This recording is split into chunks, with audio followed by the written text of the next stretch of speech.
Olá, boa noite. Como vai? Vai bem? Olha, está no ar pela TV Pantanal, canal 22, uma emissora do Grupo Gazeta de Comunicação, programa Opinião. Pois é, hoje, quarta-feira, não é? A gente está de volta aqui com mais uma edição ao vivo do programa Opinião.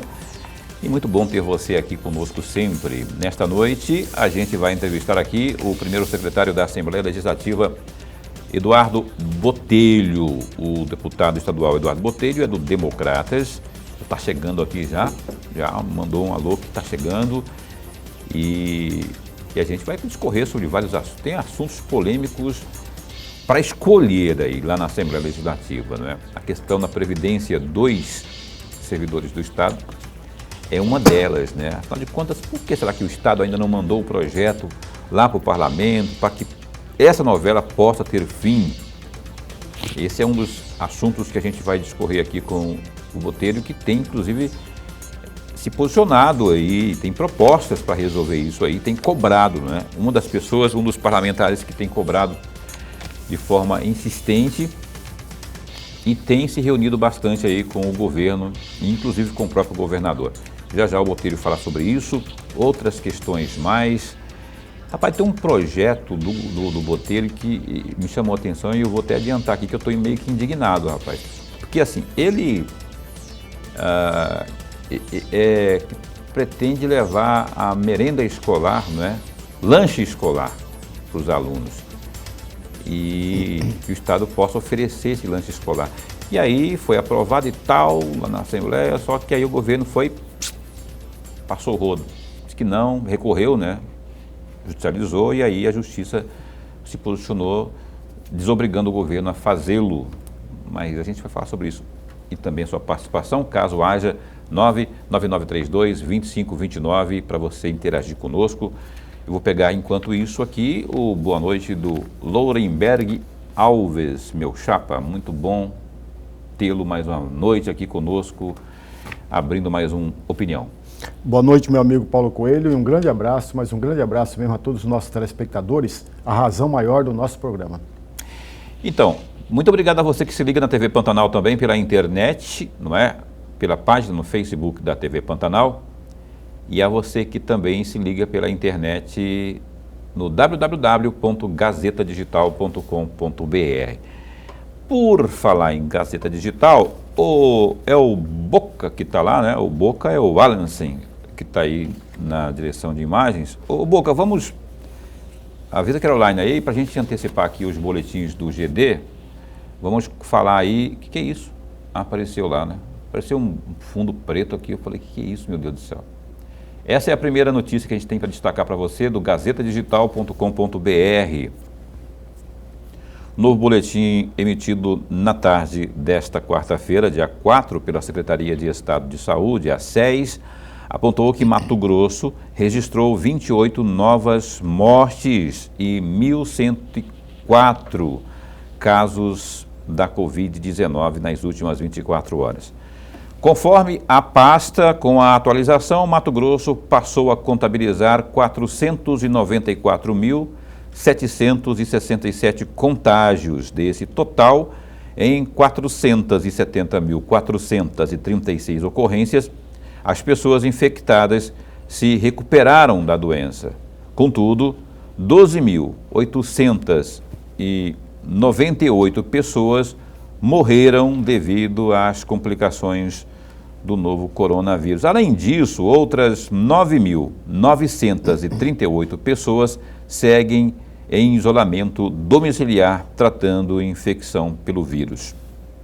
Atualmente, a taxa de ocupação de unidades de terapia intensiva, UTIs, por pacientes com Covid-19 é de 77,12%, enquanto o mesmo índice para leitos de enfermarias está na casa dos 33%. Você vê que esse índice aí, ó, ele vai e volta, já teve lá na casa dos 98%, baixou aí para 70 e poucos, agora voltou a subir, não é, para 80%, agora está em 77%.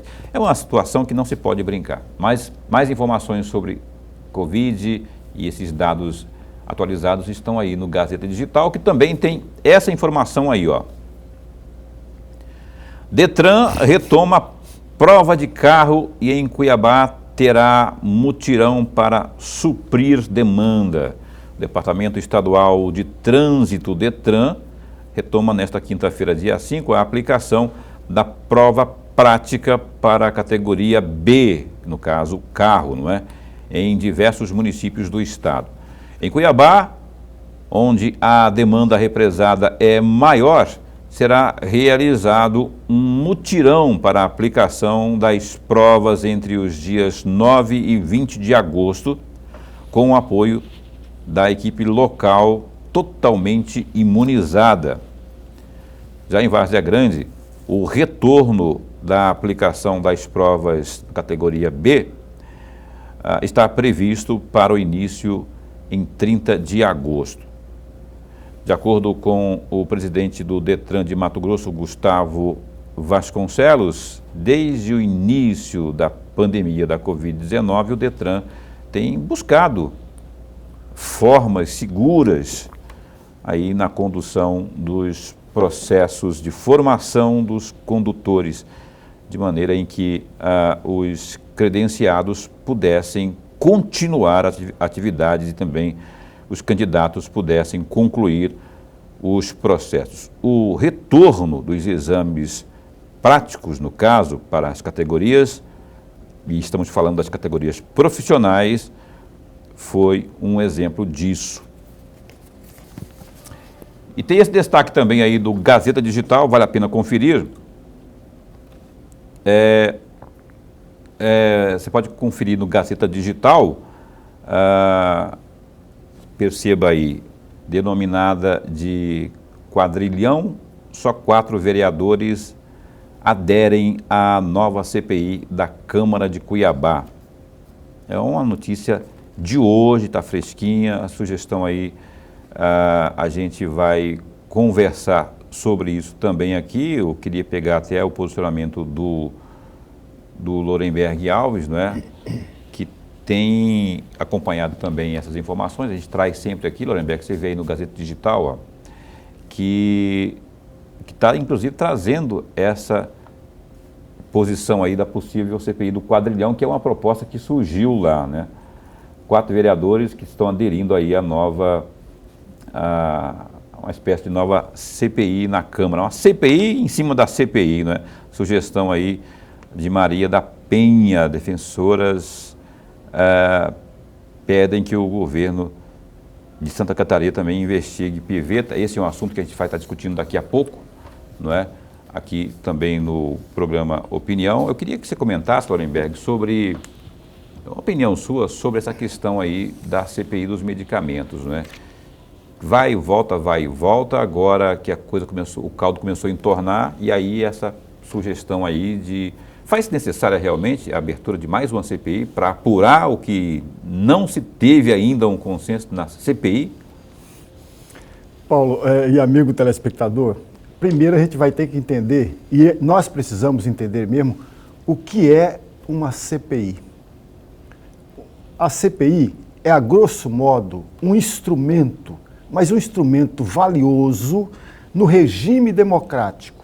É um instrumento das minorias e é também um instrumento que pode possibilitar a fiscalização por parte do legislativo. Portanto, ela é imprescindível no Estado democrático. Esse é um ponto. Agora, é preciso também observar que a composição de uma CPI depende exatamente da representação partidária dentro do parlamento. A representação partidária se deve exatamente à votação do eleitorado. Então, toda a CPI é composta desta forma. Aqui na Câmara Municipal de Cuiabá, é o artigo 59, parágrafo 4º, que compõe, que forma a composição de uma CPI. A meu juízo, e eu já analisei de uma forma fria, não há nenhuma quebra nesse artigo 59, parágrafo 4º do regimento interno da Câmara Cuiabana. Portanto, se não há nada que impeça a atual formação, não tem por que questionar essa mesma CPI. Até porque, amigos, quem faz os questionamentos aos depoentes não é tão somente os membros de uma CPI, mas todos os parlamentares podem sim fazer perguntas sobre aquilo que está sendo foco da CPI.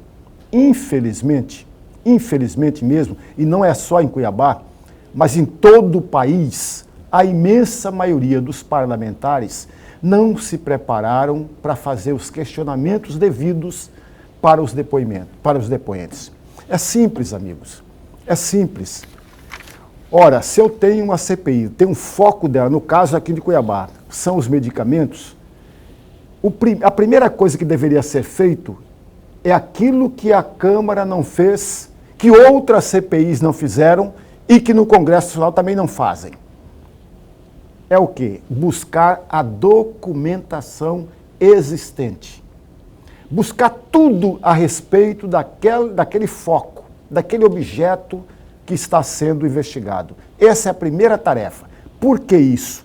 Porque vai analisar a documentação, vai discutir essa mesma documentação, vai discutir tudo que tem sobre a mesa.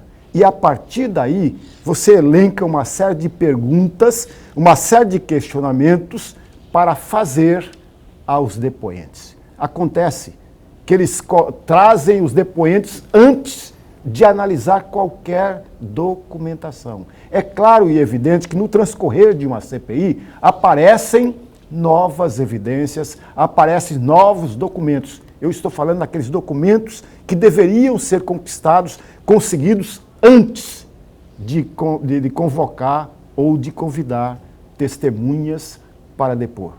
Infelizmente, não é feito dessa forma. Sabe por quê, amigos?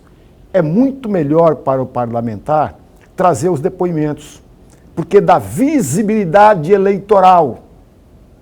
Veja o que eu estou dizendo. Dá visibilidade eleitoral.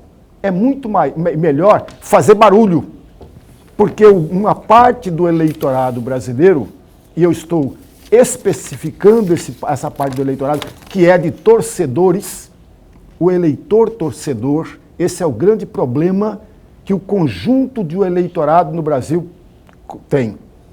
É uma parte desse eleitorado, a maior parte do eleitorado é de torcedores. É a favor de A ou a favor do B. E assim que constitui a imensa maioria do eleitorado brasileiro, quando deveria ser diferente, amigos, muito diferente. Deveríamos ter eleitores críticos, que hoje no eleitorado brasileiro é apenas de 9 a 10% do conjunto do eleitorado, infelizmente. E aí vem a pergunta propriamente dita que o Paulo já mencionou. Não tem cabimento, não tem lógica e não tem... O bom senso me diz que você não pode abrir uma CPI para discutir aquilo que a CPI anterior está fazendo. Não tem sentido. Não tem razão, não é razoável. Não tem nenhuma situação que sustente o inadmissível, a irresponsabilidade. Infelizmente, as pessoas não querem apurar nada. As pessoas não querem fiscalizar coisa nenhuma. As pessoas querem fazer de uma CPI trampolim eleitoral. Esse é o grande problema no Brasil. Ok, é verdade. E o que é mais importante que apurar aquilo que realmente tem as pessoas, os cuiabanos precisam dessa informação, né? Foi um flagrante aí, houve uma remessa enorme de remédios vencidos, prejuízo para o erário público, e as pessoas padecendo nas policlínicas, nos postinhos, sem remédios, sem insumos e tudo mais, e gente observou isso em flagrante de vídeo e tudo mais, e a resposta eloquente não veio ainda até agora, não teve ninguém. O próprio prefeito esteve aqui, falou, mas isso aí, existe uma margem. Não existe margem. Para aquilo que a gente viu, não, que lá não pode ser margem, não. Não pode, tem que ter uma explicação técnica e mais do que isso. ao se chegar aí no denominador comum, ou seja, nos responsáveis, tem que haver providências aí, né, aquelas que são previstas em lei. Bem, aí está no Gazeta Digital que eu estava falando para você, né, essa informação aí desse quadrilhão que seria o nome da CPI, e tem outros detalhes, outros destaques também no Gazeta Digital que você pode checar. Na área do esporte, por exemplo, o Cuiabá está aí anunciando um técnico novo, que na verdade não é para o time titular, é o Alexandre Gracelli, é ex-Vasco, né, da Gama. Ele deverá treinar aí o Sub-19 da equipe do Cuiabá, que é muito bom preparar o Cuiabá aí, né, para as próximas temporadas. Com fé em Deus, vai se reabilitar nesse Brasileirão, vai se manter no Brasileirão e que tenhamos aí uma leva boa para as próximas gerações. Tem também aí destaque no Gazeta Digital sobre a história do Piveta, não é? Aquela da possível agressão à esposa. Tem aí também, ó, a sugestão de Maria da Penha. As defensoras pedem que o governo de Santa Catarina investigue Otaviano Piveta, que é outra história também que precisa de mais clareza isso. A gente tem aberto quase todos os dias aqui no Opinião, tem abordado esse assunto aqui no Opinião, dizendo justamente sobre isso, né, da importância de cada um, se souber de alguma coisa, denunciar, e a própria vítima também fazer a denúncia. A gente, evidentemente, aqui é responsável de trazer aquilo que se tem apurado, né? E a gente não é de passar pano em cima de ninguém, para ninguém. O que não é? O que eu defendo é que haja uma investigação profunda e que se apure. E aquilo que for apurado, que for fidedigno, né, que for digno de clareza, não é? De verdade, que se tome as providências cabíveis. E aí está aí uma sugestão de que a Polícia de Santa Catarina investigue aí esse caso mais a fundo. Então tá, o Opinião vai dar um tempinho só para o primeiro intervalo comercial desta noite e volta já já com mais informações nesta noite. Um instante só. Cá estamos de volta ao vivo, o programa Opinião, nesta noite de quarta aqui. A gente anunciou no começo do programa, né, e durante ontem e hoje também o dia inteiro, que o deputado Eduardo Botelho estaria conosco aqui. Não esteve no primeiro bloco, mas está a partir do início do segundo, e no segundo e no terceiro bloco a gente vai conversar com essa pessoa, esse representante do Parlamento Estadual, que é o deputado Botelho, do Democratas, primeiro secretário do Parlamento. Então, para a gente ganhar tempo aqui, deputado, eu sei que o senhor tem acompanhado passo a passo essa angústia dos nossos aposentados, e a previdência deles é uma incógnita, porque o governo ainda não mandou o projeto para a Assembleia. Hoje a situação estava lá sendo discutida, houve pedido de vistas, quer dizer, não havia mandado o pedido para a Assembleia, houve hoje pedido de vistas. Eu queria que você discorresse quais são os próximos passos aí para que a gente possa pôr fim a essa novela. Boa noite. E bom boa noite, receber. Paulo, boa noite, professor, boa noite a todos que estão nos assistindo. Essa questão dos aposentados, ela já é algo assim que nós estamos lutando por ele há muito tempo. Haja visto que quando nós aprovamos esse projeto na Assembleia, na verdade foi assim, um projeto era muito grande e nós sabíamos que tinha algumas correções que teriam que ser feitas ao longo, depois de implantada a lei. Pois bem, assim que a lei foi implantada, nós começamos a perceber que tinha algumas irregularidades, injustiça, não irregularidade, mas injustiças, né? Vamos dizer assim. E essas injustiças, a gente percebeu que era sobretudo aqueles que ganham pouco. Eles estavam sendo muito prejudicados. Pensa você num aposentado que ganha R$5.000. De repente, ele passa a pagar lá mais de R$500 por mês de um valor que ele não pagava. Cara, isso é muito significante para quem leva o custo tudo controladinho, para quem já está aposentado, que tem custo de remédio. Então, é um prejuízo muito grande para essas pessoas. Então, nós precisávamos corrigir isso. E começamos aí uma batalha de negociações junto com o governo, uma vez que o correto nesse projeto é vir do Executivo. Pois é, isso que eu perguntei para o senhor. Pois bem, Então, aí, só para concluir, nós viemos de um cabo de guerra, digamos assim, com o governo nessa negociação. Puxa para lá, puxa para cá, vamos, até analisa tudo. Porque o governo, Paulo, professor, o senhor sabe muito bem, a Previdência ela é muito complexa, porque é algo duradouro. Então, você tem que fazer, no mínimo, uma projeção para 35 anos. Então, pensa, algo que você vai conceder agora, você tem que fazer projeção dele para 35 anos. Então, quando você faz isso, tudo se torna grande. E hoje, por exemplo, o déficit da Previdência ela está em algo em torno de 30 bilhões de reais para 35 anos. Déficit, 35 bilhões. Significa que ao longo desses 35 anos, nós temos um déficit hoje corrigido, eu estou falando isso trazendo para valor presente.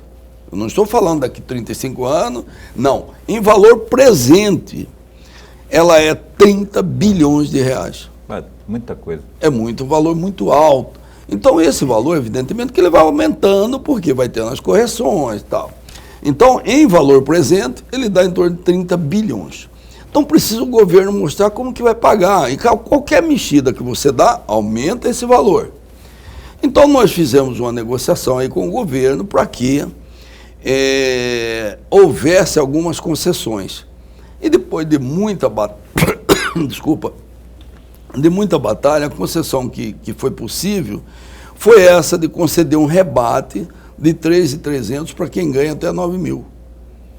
Então, o que isso acarreta? Sim, ele dá uma melhora significativa para quem ganha até 9 mil. E para quem ganha acima de 9 mil? Para quem ganha acima de 9 mil, vai ficar do jeito que está. Ele vai ter um rebate de um salário mínimo e vai pagar sobre o restante. E para quem ganha até 9 mil, ele vai ter um rebate de 3 salários hoje, que é 3.300.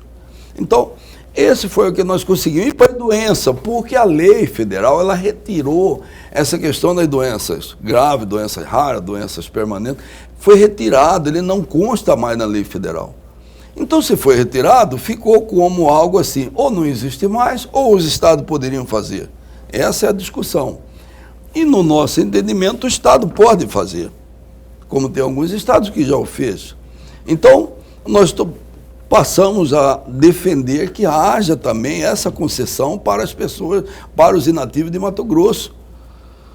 E nesse fechamento, houve esse acordo, então, do governo conceder, aceitar essa concessão até esse rebate de 3.300 e a concessão de um teto da Previdência para quem tem doença rara. O que significa esse um teto, Paulo? Só para entender.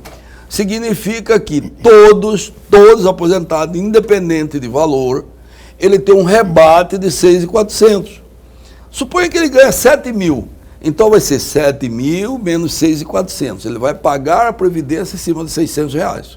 É isso que é. Bom, então, esse acordo nós fechamos. Aí o governo tinha que mandar para o Conselho esse acordo. Chegou lá, o Conselho mudou. E aí virou o cabo de guerra do governo com o Conselho. E nós ficamos nessa. E aí, vai, não vai, não vai. E estava lá, nós fizemos uma reunião com o governador. Governador, nós precisamos tomar uma posição. Nós não podemos continuar, nós temos que entregar alguma coisa para os aposentados. Não dá para ficar ainda mais um ano brigando por isso. Então, aí ele disse, olha, se vocês fizerem a lei lá, eu disse, nós vamos fazer, de um jeito ou de outro nós vamos fazer. Se vai derrubar, se não vai, nós vamos fazer. Então ele disse, bom, vamos fazer então um acordo, vocês façam, se vocês fizerem dentro do combinado, nós não vamos vetar e não vamos entrar na justiça para derrubar. Para recorrer. Para recorrer. Tá certo? Tá combinado? Então, beleza, então vamos fazer. E nós fizemos essa lei, eu espero que seja aprovada até sexta-feira, e nós fazemos essa entrega. Vai continuar as discussões, professor? Evidentemente que vai. Ano que vem tem outra, vamos ver qual que é a realidade, a situação do Estado talvez melhore bem, da Previdência, podemos rediscutir novas concessões, é possível sim. É secar gelo. Mas nós precisávamos fazer alguma entrega. Então por isso que nós tomamos essa posição. Mas por que não faz uma definitiva logo, gente? Eu fico pensando assim, porque ano que vem, daqui a pouco, vão começar de novo a discutir o mesmo assunto. Pois e assim tem sido ao longo dos últimos anos. Mas Paulo, nós esperamos que as discussões futuras sejam discussão de concessão. não sejam mais discussões de aperto, de mais taxação, de aumento de alíquota. É essa a esperança nossa, entendeu? Eu quero chamar para conversa aqui Lorenberg Alves, por favor. Eu só vou pedir para a gente correr, né? Porque a gente não está na Olimpíada, não, no Japão, mas a gente vai ter que correr aqui, porque temos um bloco e meio aqui para explorar bastante o Botelho. Mas, deputado, antes de mais nada, a nossa alegria de contar com a sua presença novamente, isso é muito bom. Ganha o nosso programa e ganha também o amigo telespectador. Vamos explorar um pouco mais essa discussão toda, deputado, mas eu vou acrescentar 2 itens. Eu vou acrescentar aí a PGE e a discussão lá no Conselho que o senhor mencionou, uma discussão paralela entre o desembargador Orlando Perry e o governador do estado, envolvendo um parecer. Certo. Mas antes de mais nada, eu quero trazer um trecho do senhor, que o senhor falou, entre aspas. A posição da PGE não é unanimidade e não pode ser encarada como uma decisão. Inclusive, a Assembleia Legislativa tem tido conflitos com a PGE. A Procuradoria do Legislativo entende como legal e eles, no caso o PGE, muitas vezes entendem como inconstitucional. Fecham aspas. De acordo aqui, lá o senhor estava discutindo a questão da Previdência Social no site livre a do dia 30 discussão do Orlando com o governador. Exatamente. Aí vem 3 perguntas. A primeira delas, deputado, a meu juízo, parece que tem uma queda de braços entre a Procuradoria da Assembleia Legislativa e a Procuradoria-Geral do Estado. E nessa queda de braços está envolvendo governador e parlamentares. Isso é verdadeiro ou não é? É verdadeiro. Existe sim muitos conflitos. Não devia existir, né? Não, olha, uma coisa parecendo vaidade. isso é normal. Não é. O problema é o seguinte, que o governador Mauro Mendes, ele tem um entendimento de que tudo que ele faz, ele tem que seguir a orientação jurídica da Procuradoria do Estado. E para ele, governador, o que a Procuradoria fala é o correto. Que eles fizeram uma análise jurídica, tal, ampla, e ele segue isso. Está certo, tudo bem. Mas acontece que elas não são finalistas. E essa questão jurídica, o senhor que é professor de Direito sabe muito bem disso, ela não é uma ciência exata. Eu tenho dito isso sempre, eu sou engenheiro. Na minha profissão é fácil você fazer as coisas. Está errado, então vamos medir aqui, vamos calcular, ver quem está errado. E você acha quem está errado. Na jurídica não, ela é interpretativa. Então, o que eles falam, e pode ter, a Procuradoria do governo pode falar uma coisa, a Assembleia outra.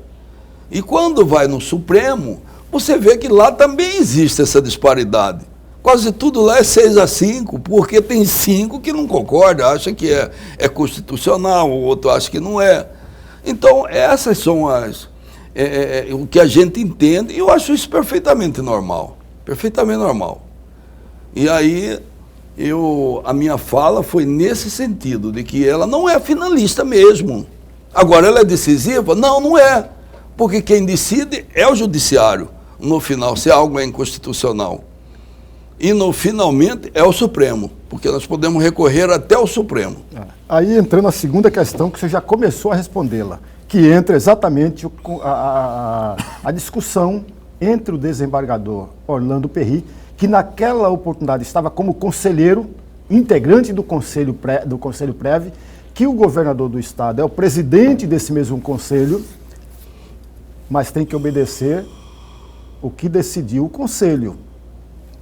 A prerrogativa do governador é lá fora do conselho.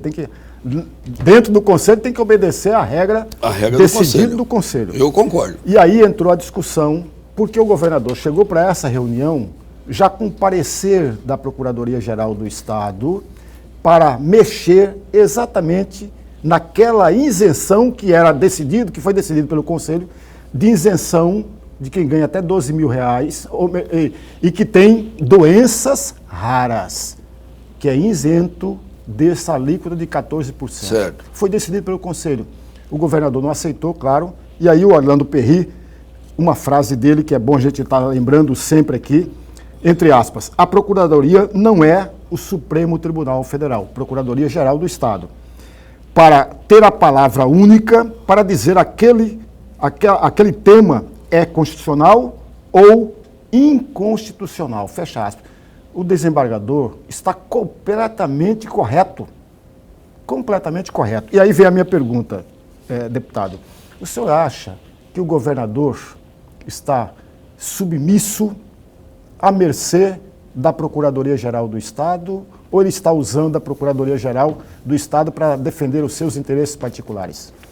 Não, eu acho assim, o governador ele tem que pautar pelo jurídico dele. O jurídico do governo é a Procuradoria. Então ele tem se pautado por isso. Eu acho que é perfeitamente legal isso, não tem nada de ilegal. Ilegal é quando a Procuradoria dá um parecer, ele pega e faz outro. Mas ele está seguindo a orientação da Procuradoria. Agora eu quero fazer aí um parêntese nessa discussão para dizer o seguinte: o governador está errado de levar a discussão? Não está errado, não. O desembargador Orlando Perry está errado de falar que a Procuradoria também não está errado.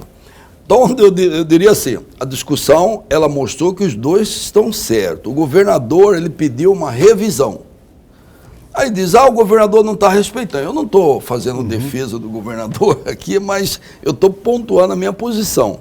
Se o governador levou para o Conselho reanalisar ou revisitar, como diz o desembargador, é porque ele está respeitando, senão ele simplesmente não mandava, eu vou mandar essa.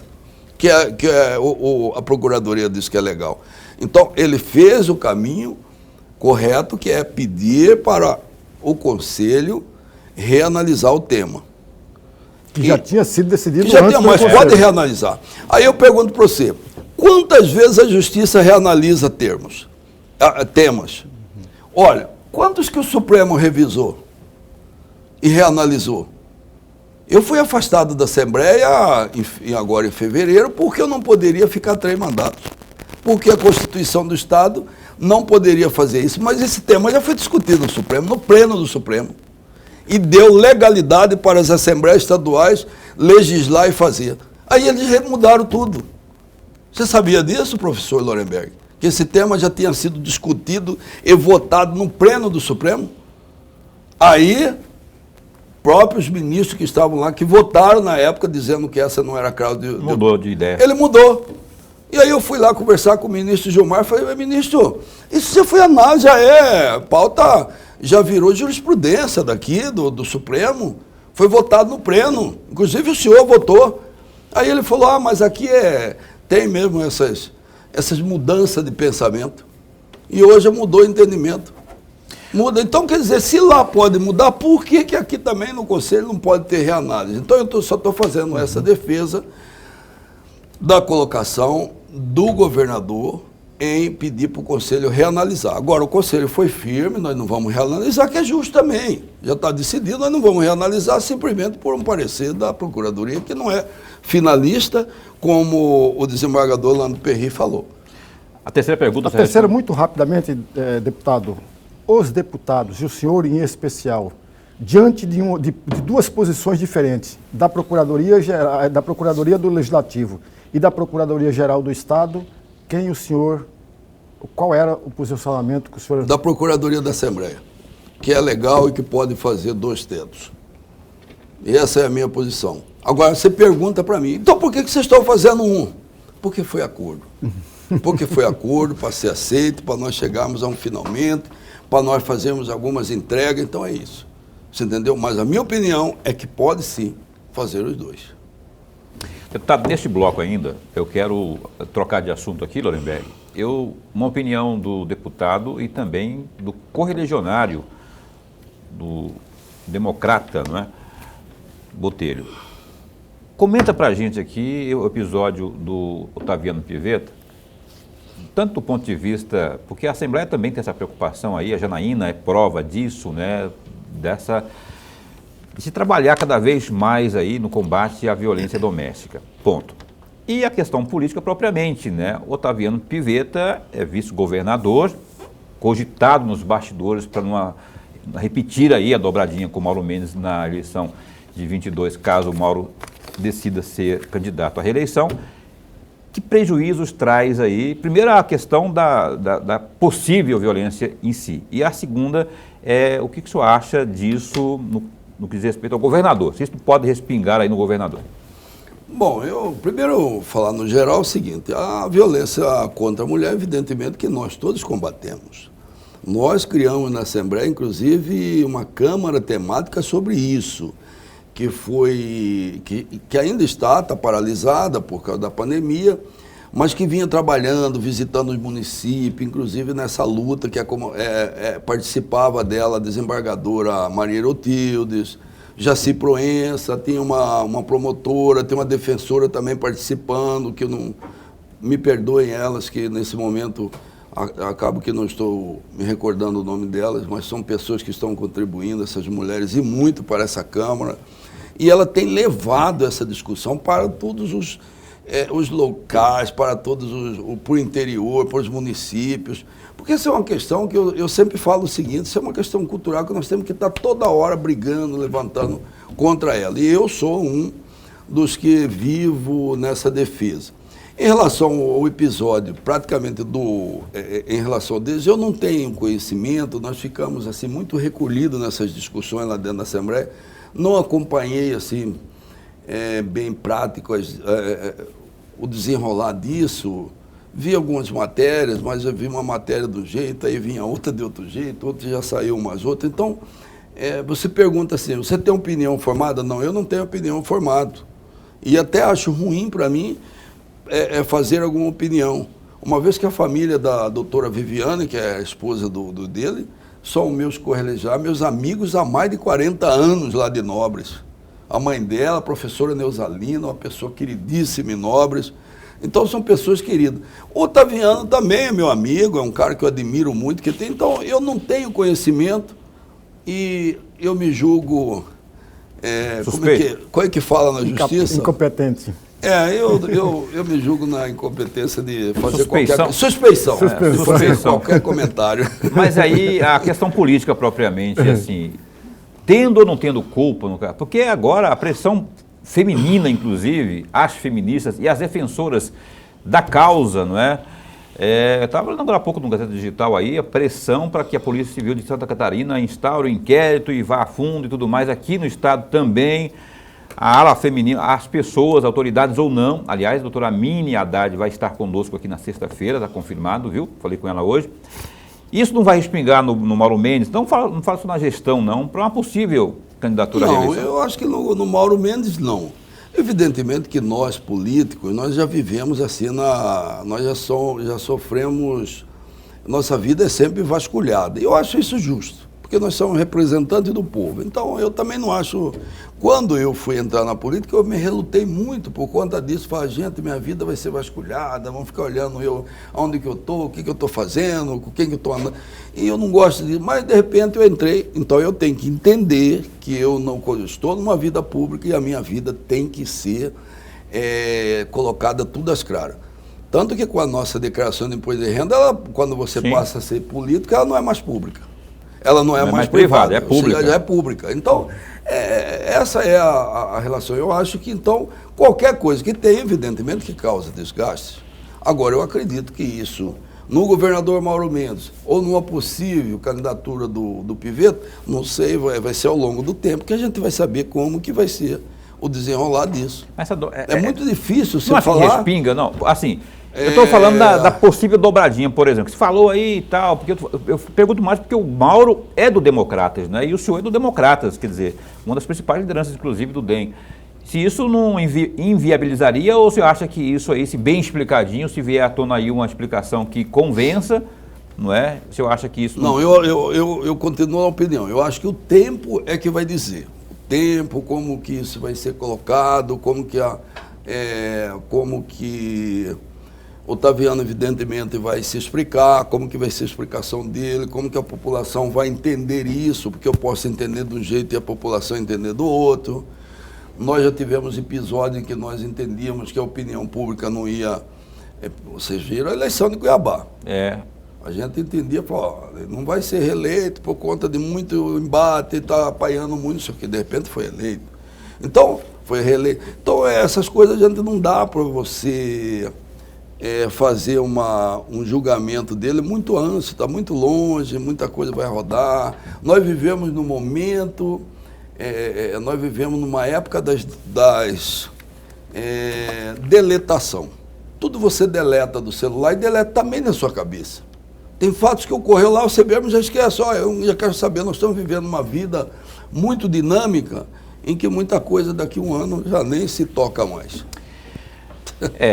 Que as explicações venham, eu defendo que o Otaviano venha a público e se explique também o mais breve possível para começar a dirimir essas dúvidas aí, para que a gente possa, inclusive, formar opinião. Com certeza que virá. Defendo que essa clareza venha à tona aí. O deputado Botelho continua conosco aqui ao vivo no programa Opinião e já tem a sua participação via WhatsApp também aqui, não é? Para o último bloco do Opinião, dá um tempinho só e volta já. E estamos de volta ao vivo aqui com o deputado Botelho, primeiro secretário da Assembleia Legislativa. Olha, tem a participação do telespectador. Chegou aqui uma pergunta aqui via WhatsApp. Bora ver. Parece que está em vídeo. Por favor, produção, põe aí, por favor, para a gente ver.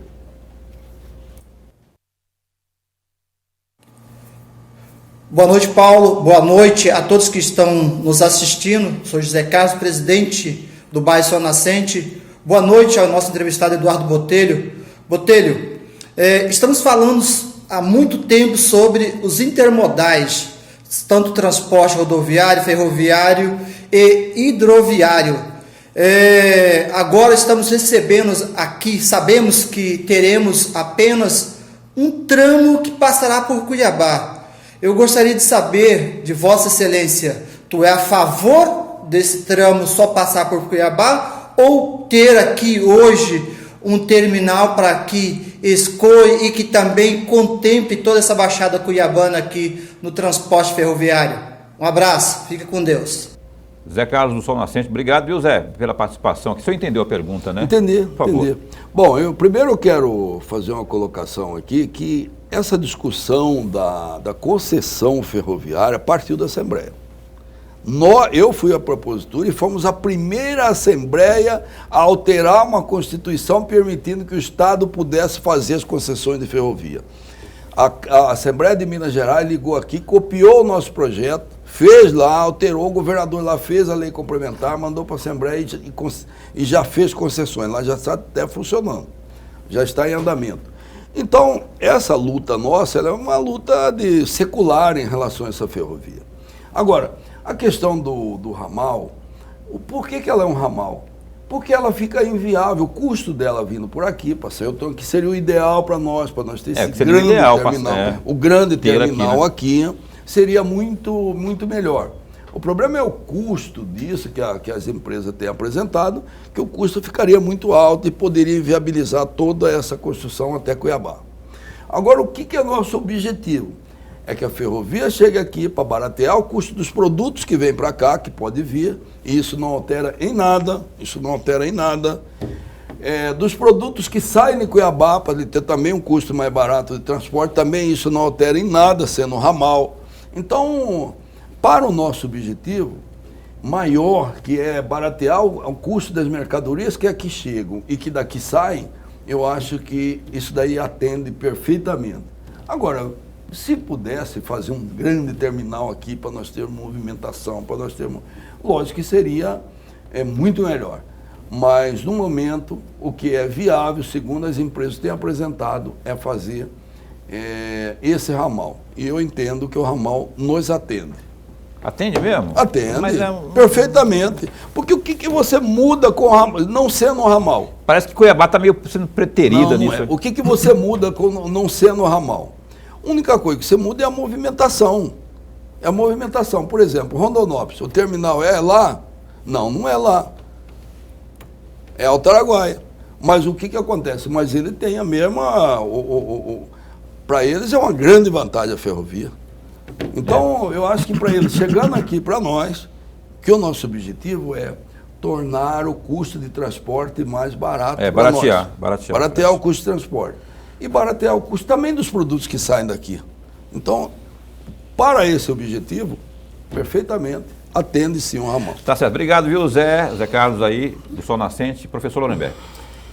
Deputado, vou sair um pouquinho fora do assunto, até porque tem uma coisa que me chamou muita atenção. O senhor reuniu com o presidente do Intermate, que é o Francisco Serafim, para discutir exatamente uma formação de uma comissão especial composta de técnicos e de parlamentares, visando exatamente a regularização fundiária, principalmente aquelas áreas que era antes rural e agora, com o crescimento das cidades, ela passou a ser urbana.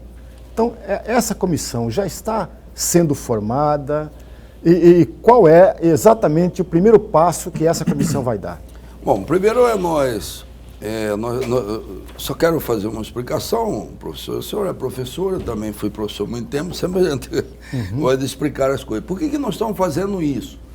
Porque tem muita gente que entrou com o processo de regularização e essa regularização demora tanto, às vezes fica mais de 10 anos lá parado.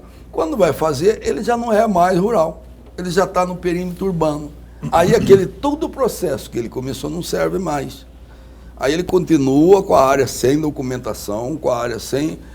Então, o que nós estamos fazendo? Criar vamos dizer assim, um período de tempo em que ele possa, se ele entrou com pedido na área rural, ele ainda possa ser regularizado como se fosse rural mesmo, tendo aumentado o perímetro da cidade.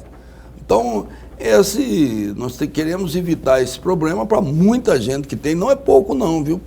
Aqui na Baixada, principalmente aqui em Cuiabá, mas são muitos e muitos proprietários que hoje não tem documento da área, por conta disso, porque ele entrou com pedido e agora quando vai o Intermate fazer, não pode fazer, porque ele já está dentro do perímetro urbano. Vou trocar de assunto aqui, tem um projeto seu que me chamou a atenção, que foi aprovado, e que eu estava aqui indignado, mas eu queria uma explicação, de repente o senhor tira essa indignação aqui de mim. Olha só, o projeto 11.415/2021, tornando obrigatório que o governo do estado garanta o lanche aos alunos. Só que aí foi aprovado, e aí o governo recorreu, e aí eu vou entrar num detalhe que a gente toca sempre aqui nesse ponto. Sensibilidade do governo, né? É uma pauta tão importante, mas tão importante, tão benéfica, e o governo recorre. E tanto recorreu que conseguiu, inclusive, que a justiça determinou a não obrigação do governo de custear, de garantir isso aí. Eu queria que você comentasse esse projeto, parece que estão se movimentando lá na Assembleia para derrubar isso aí, para tornar legal isso, mas esse posicionamento contínuo do governo de recorrer na justiça. Olha, eu fiz esse projeto porque eu passei por isso, sabe? Então, quantas vezes eu fui para a escola sem comer, sem ficar nada, ficava lá quase... Foi muitas e muitas vezes. Eu acho que o governo poderia, aí faltou sim, poderia haver uma colocação. Por exemplo, nós vamos dar uma banana para o cara comer antes de entrar para a sala de aula. Ótimo, vamos dar uma maçã.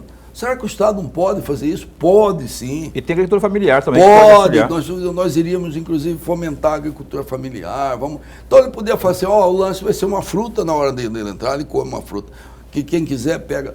Eu acho que essas são coisas que dá para ser feito. Nós ajudaríamos a agricultura familiar, estaríamos alimentando essas pessoas num estado que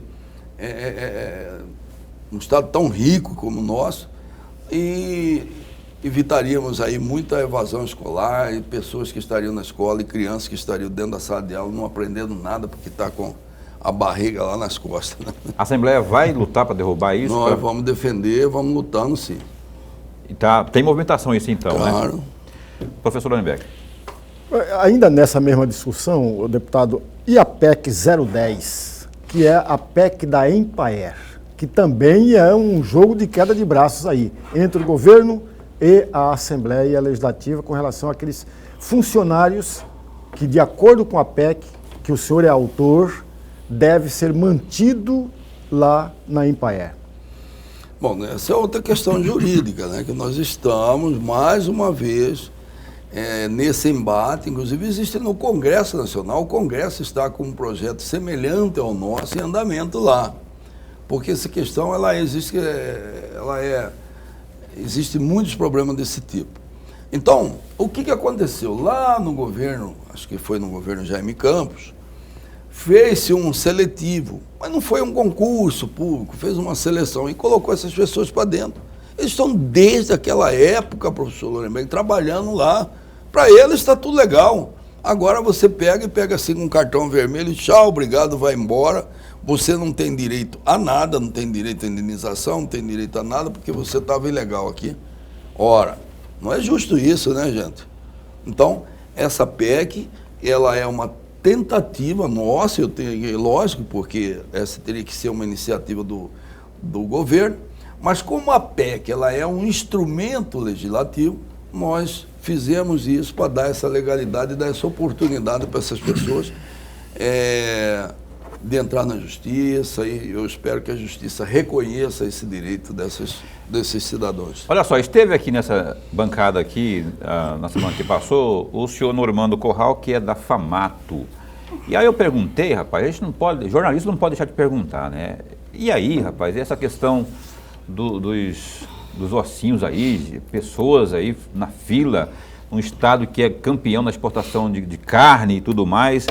E aí eu perguntei se não seria a hora de o agro comparecer mais, se é que você me entende, não é? Ele falou, não, mas nós já contribuímos, já, e aí a coisa estaria mais ou menos na gestão desse recurso que é empregado. O que o senhor pensa sobre isso aí? Não, eu penso que pode e deve haver uma participação maior de todos, dos empresários, sobretudo desses que estão nadando em berço esplêndido, né?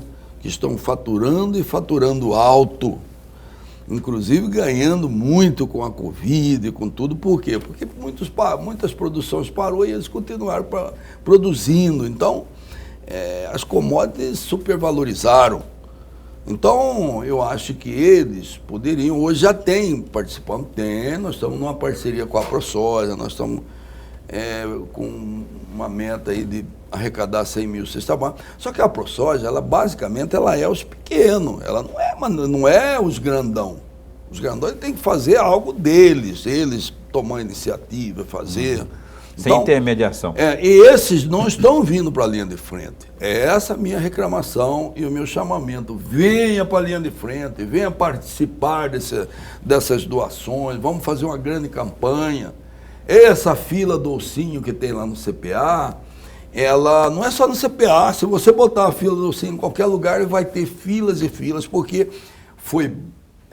o que foi importante essa divulgação para mostrar o que eu tenho falado. Enquanto eles falam, não, aqui não tem fome, claro que tem, gente.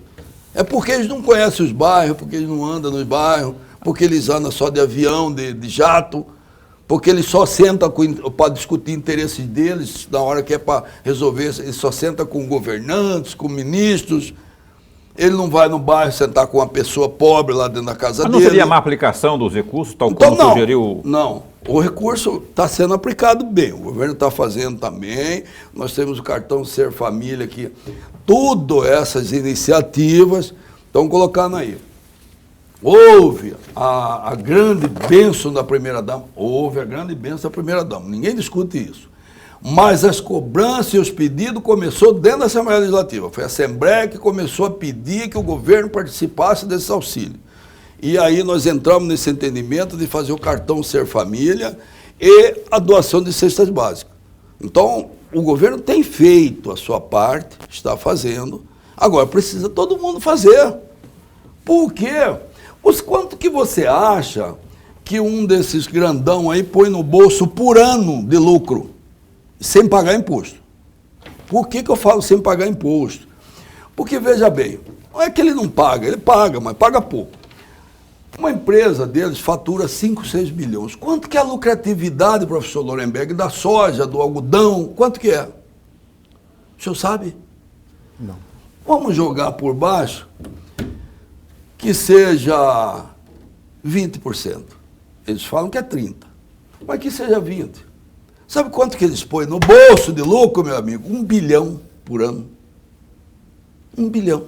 Só simplesmente isso. Aí, quando ele retira esse dinheiro e ele põe no bolso, ele não paga imposto desse dinheiro. Esse dinheiro vai para a conta dele, livre e limpo. É aí que eu acho que tem que haver uma taxação. Tem que pagar. Se ele vai botar 1 bilhão, que põe 1 bilhão no bolso, mas paga o imposto em cima desse 1 bilhão. Está no bolso. E isso vale para todos, não é só aqui em Mato Grosso. Vale para o Brasil todo, para os banqueiros que põem bilhões e bilhões aí no bolso. Tem que pagar sobre essas grandes fortunas, sobre esses grandes lucros, sobre esses lucros exorbitantes. Então, e aí como não tem essa taxação, que eu falo que eles deveriam vir. Ó, eu botei 1 bilhão no bolso, eu vou doar 100 milhões aqui para nós comprarmos cesta básica, para nós doar para o Estado, para nós fazer uma ação social, para nós ajudarmos esse Estado que abriu as portas para nós, começou lá em 90 com a securitização que foi proposta por Jonas Pinheiro, que praticamente acabou as dívidas deles, e daí que veio com todo o programa das exportações, com a não taxação das exportações.